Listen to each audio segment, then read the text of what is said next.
J'ai la quéquette qui colle, j'ai les bonbons qui font des bons, j'ai la quéquette qui colle, dansons sur le pont d'Avignon. Oui, allô? Bonsoir, Jean Hérault. Savez-vous qui est à l'appareil? Oui, c'est bien moi, le docteur Jason Judo. Le super méchant qui allie la souplesse du judo avec la ténacité de la machette. Docteur Jason Kung Fu. Judo. Le super méchant qui utilise à la fois la machette et les arts martiaux. Devinez-vous qui je tiens dans mon petit poing rageur? Ah, votre pamplemousse. C'est votre pamplemousse.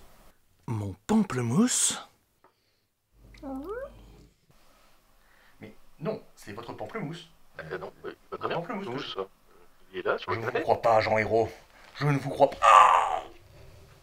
Jason Judo. Jason Judo.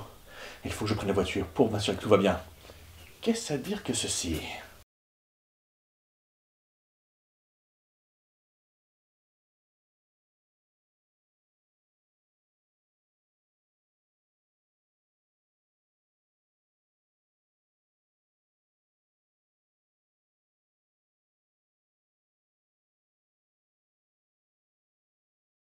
Vous n'avez pas compris ce court-métrage, c'est normal, et nous allons vous expliquer pourquoi.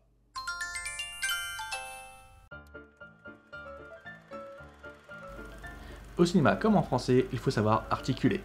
Et pour cela, ce qu'il faut faire, c'est arriver à articuler une image avec une autre. En français, nous avons les conjonctions de coordination, mais où est donc or ni car. Mais il se trouve que ça aussi, ça existe au cinéma. Voyons les exemples concrets. Le mais existe lorsqu'une situation se trouve être fausse. Prenons par exemple ce couple qui n'a aucun problème. Il ne peut plus rien nous arriver d'affreux maintenant. Mais il se trouve qu'ils sont observés par un pamplemousse.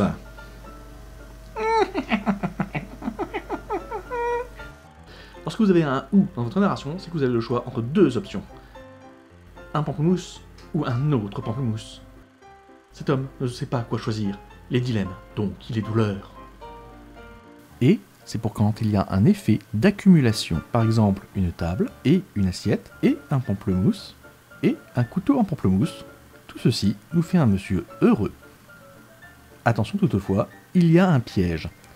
On peut accumuler beaucoup de choses, y compris les choses inutiles. Par exemple, quelqu'un qui marche, même si on le fait de manière épique, oh là là, il est en train de marcher dans son couloir. Et là, il arrive dans sa cuisine.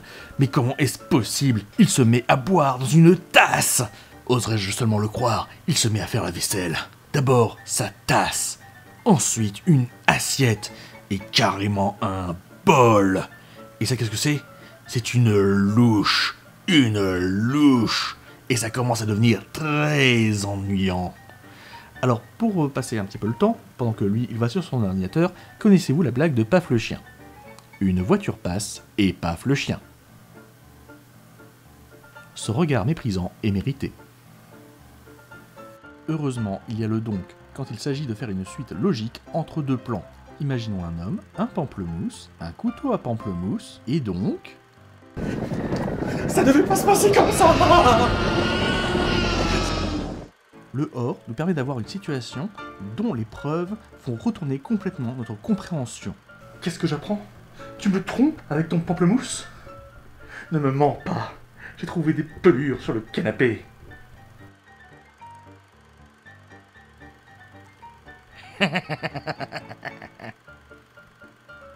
Le ni est un petit peu l'équivalent du et, sauf que là, au lieu d'une accumulation, c'est une soustraction.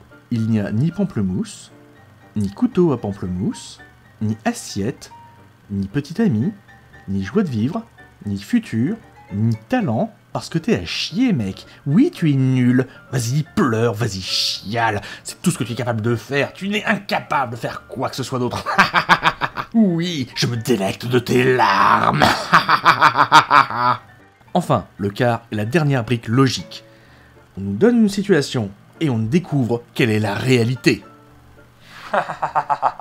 J'ai fait exprès de dire que j'étais le grand méchant, alors qu'en réalité...